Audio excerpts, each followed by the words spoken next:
Saudara-saudari terkasih, salam jumpa kembali dalam Santapan Sabda Minggu Biasa ke-28 berdasarkan Injil Matius bab 22 ayat 1 sampai 14. Tema renungan: menjawabi undangan Tuhan. Saudara-saudari terkasih, pernah diceritakan bahwa ketika Kanon Kontelengo berusia 5 tahun, dia mengukur luas kamar-kamar di rumah orang tuanya. Ketika dia sedang mengukur luas kamar-kamar itu, tiba-tiba ibunya masuk dan bertanya, "Nak, apa yang engkau lakukan?"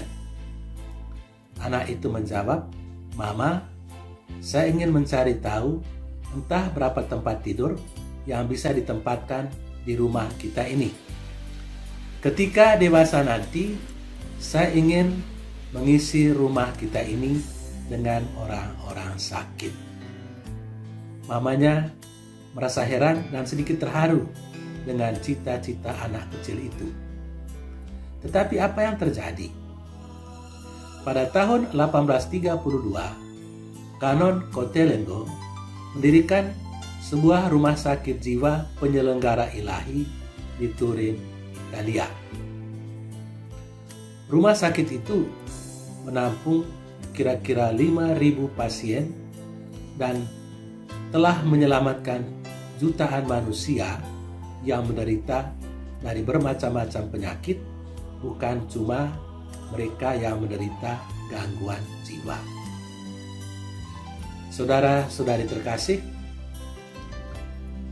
seperti Kanon Kontelengo, tidak sedikit orang yang menjawab undangan Tuhan untuk berbuat baik bagi kemanusiaan. Tetapi harus diakui juga bahwa tidak sedikit juga orang yang tidak mempedulikan undangan Tuhan, seperti para tamu dalam Injil hari ini yang menyatakan ya terhadap undangan Tuhan pesta, tetapi tidak hadir atau tidak mengikuti undangan Tuhan pesta itu.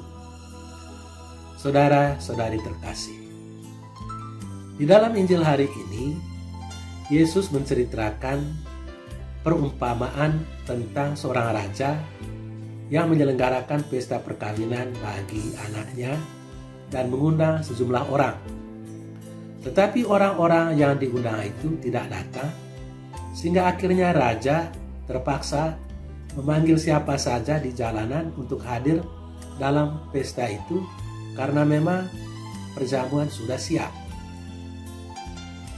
Melalui perumpamaan itu, Yesus sebetulnya ingin mengecam pemimpin-pemimpin agama Yahudi karena mereka tidak menerima undangan Tuhan dan mengambil bagian dalam perjamuan yang telah disiapkan oleh Tuhan, dengan menolak dirinya melalui putranya Yesus Kristus.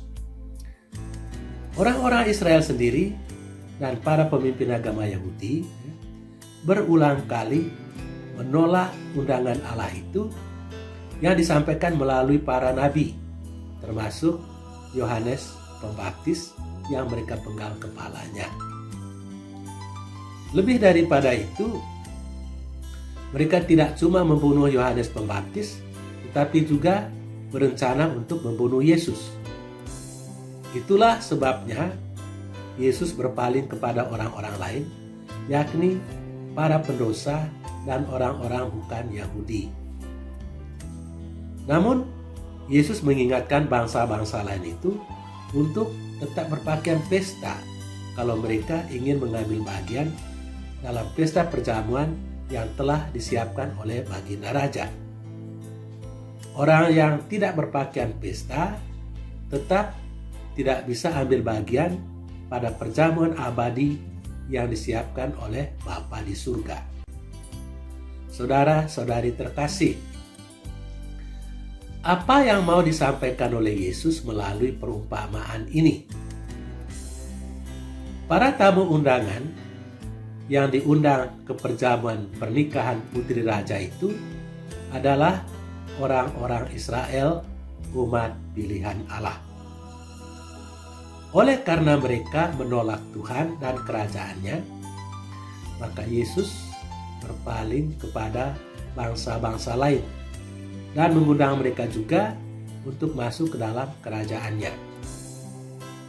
Kendati berpaling kepada bangsa-bangsa lain, yakni kita sebagai Israel baru, Tuhan tetap menuntut dari kita untuk menggunakan pakaian pesta yang tidak lain dan tidak bukan adalah menghayati nilai-nilai kerajaan Allah seperti keadilan, perdamaian, dan cinta kasih, serta pedoman-pedoman hidup yang kita baca dalam kitab suci.